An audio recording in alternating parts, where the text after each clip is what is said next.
Are you happy to come away with the draw from that one? Interesting question. Probably happy to get a point. A point's better than nothing, but yeah, not happy with the point, no. Probably both sides could have won it. Do you think a draw is a fair result, or do you think you should have won it at home? Yeah, I believe for the first time this year, and it could be personnel, it could be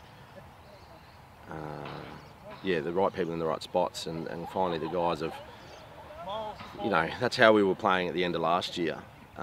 And it might not be pretty and it might not be the football connoisseur's dream, but you've got to, in poker you don't get dealt 4 aces every hand, and I think we play to our strengths, and that's our strength. Yeah, I forget the question. Was that your best performance of the year, do you think? Oh, well, obviously, yeah. What were you happy with then? I was probably most happy with Palmer going down and having to change. I honestly, I feel that if the change didn't have to be made, they only looked dangerous off a set piece. We broke them down. They weren't getting through in general play, even with that new guy they've got in, you know, with his pace and skill. Like, he was amazing, and really their only avenue to goal in general play. And I thought, other than that, we dealt with them well. And the set piece was always an issue, as you could see off the corners. And I think having to make that change with Palmer coming off and Jez to December. I mean, Jez, you know, will do a job like they all will.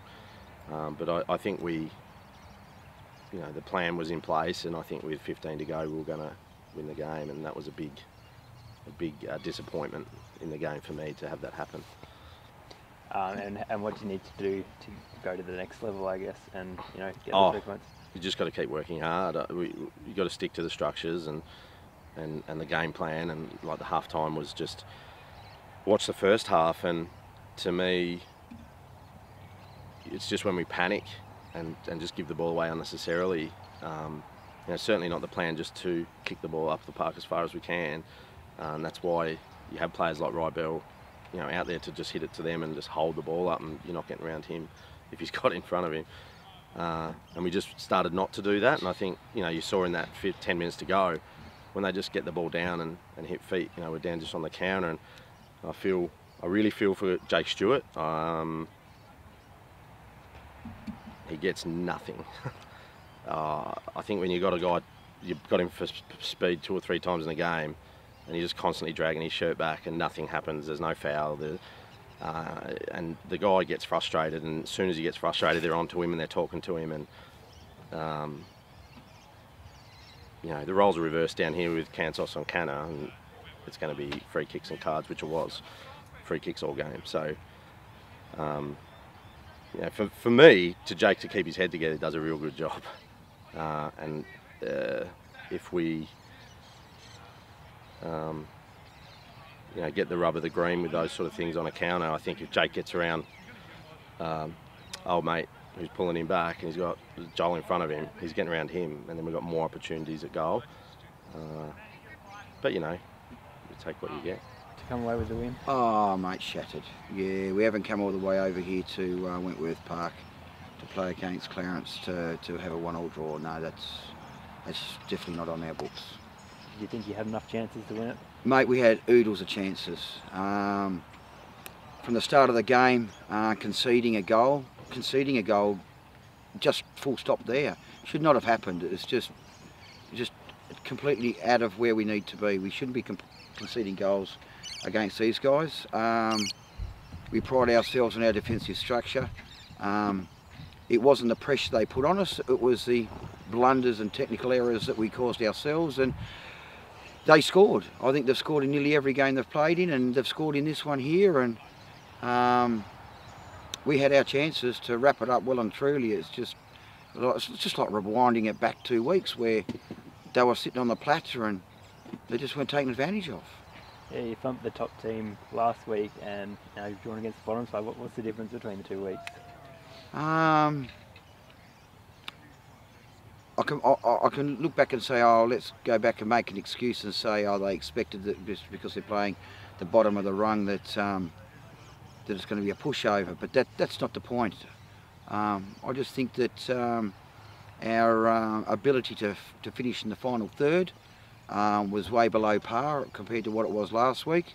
I think Clarence came out and had a couple of really good tasks that they'd given their players, and it probably put us on the back foot right from word go, but we overcame that within 15-20 minutes. But I just think that it was just poor clinically finishing in the forward third. And I know how South Hobart feel when you have those opportunities, and it becomes very frustrating. It puts you back to your plan. You had some sort of prolonged periods of possession and probably a lot more of the ball overall. Is that something that you will sort of take the positive out of it?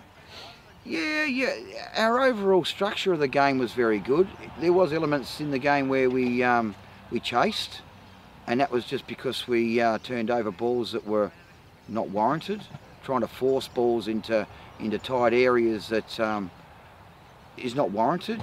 Keep possession, open the field, build up play, create the gaps, and execute that final ball. And that final ball was what let us down today. It wasn't the build-up play. It wasn't the composure or the element of being able to break down a defensive line. We broke them down numerous times, but it was that final ball to be able to convert. Or it could have been well and truly, but it wasn't. How can you improve that? Like, is there anything you'll look at training this week to be able to finish in the final? Yeah, that's a good question. We've been working on those clinical finishes, and it's funny because down here in the first half, the ball was cut across to young Timmy Baker. He's been down here 5 weeks or 6 weeks. I've never seen him miss a ball yet. Yeah. However, he completely missed the ball from the 6-yard spot, and you look at that and you go, well, how can you work on that? Well, yeah, can work on it, but you know, he scored in the last 2 games and he doesn't miss a ball at training, and his finishing is exquisite, but today it just didn't pan. Do we need to work on it? Oh, I don't think so. I've just addressed the lads just then, and it was to do with it's just not good enough. If we want to be competing with the big boys and break the culture of the past that the club has, we've got to be able to come to these grounds and play teams like this and be completely dominant. Not just in possession, because as we saw last year, and I think it was the Champions League, Barcelona had 89% or 90% of the game and lost 1-0 to Celtic. Well, I can see that happens a lot in just about every sport, and especially every game that you play where you have a dominance. But out there, if we want to compete with the best, and I'm not going to name names of teams because that's only a fictitious belief because of the past. It all comes onto the day. But if we want to compete with some of those top spots, we've got to take our chances and make sure we bury them and make sure that they're on the back foot, not on the front foot. And that's any team, whether it be Zebras, whether it be South Hobart, Olympia, Devonport, or even Clarence. Cool. Thanks, Mark. Pleasure.